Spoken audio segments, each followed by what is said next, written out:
हमने x plus one by x वाले सारे स्टैंडर्ड फॉर्मेट से बात की थी। हमने बताया था कि एक्स स्क्वायर प्लस वन अपन एक्स स्क्वायर कैसे निकालेंगे, एक्स क्यूब प्लस वन अपन एक्स क्यूब कैसे निकालेंगे, उनके फर्दर पावर कैसे निकालेंगे। ठीक है, उसके अलावा स्टैंडर्ड फॉर्मेट्स में हमने इसकी वैल्यू अगर 2 होती है तो कितनी भी बड़ी वैल्यू हम कैसे निकालेंगे, अगर इसकी वैल्यू 0 होती है तो कितनी भी बड़ी वैल्यू कैसे निकालेंगे, हमने इस पर बात की थी। एक और केस लेते हैं 1।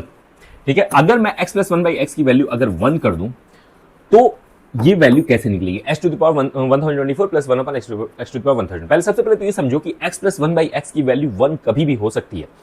x की वैल्यू अगर मैं 1 से ज्यादा लूंगा तो ये वैल्यू 1 बाई एक्स जो है 1 से कम हो जाएगी, दोनों का सम 1 से ज्यादा होगा। ठीक है, x की वैल्यू 1 से कम लूंगा तो ये फ्रैक्शन है, ये वैल्यू 1 से ऊपर चली जाएगी, दोनों का सम होगा हमेशा 1 से ज्यादा होगा। ठीक है, इसी तरह से माइनस साइन में भी देख सकते हैं कि ये -1 से हमेशा या तो कम होगा या तो +1 से ज्यादा होगा। इनफैक्ट अगर आप इसको डिफरेंशिएशन से सॉल्व करोगे, ठीक है, मैक्सिमम मिनिमा से सॉल्व करोगे तो आपको मिलेगा कि x plus one by x की वैल्यू 2 से हमेशा ज्यादा होगी और हमेशा -2 से कम होगी। ठीक है, यानी कि 2 और -2 के बीच में x plus one by x की वैल्यू अगर है तो हमेशा और हमेशा x की वैल्यू कोई ना कोई इमेजिनरी नंबर आएगा, कभी भी रियल नंबर नहीं आ सकता। ठीक है, पहली बात।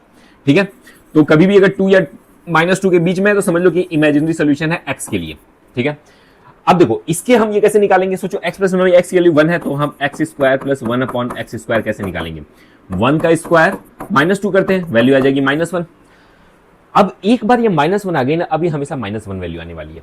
x to the power 4 plus 1 upon x to the power 4 कैसे निकालेंगे, हम इसको k मान लें, k प्लस 1 बाई k की वैल्यू -1 है, k square plus 1 by k square की वैल्यू निकालनी है तो -1 का स्क्वायर 1 हो जाएगा, -2 हमेशा -1 आएगा। और इस तरीके से देखें तो x के जो 2 के पावर है 1024 भी x के 2 के पावर में जा रहा है, इसकी वैल्यू -1 आएगी। ठीक है, इतना बड़ा पावर देख के डरने की जरूरत नहीं है। वीडियो पसंद आए तो इसे लाइक करो, शेयर करो कम्युनिटी में और फॉलो कर लो।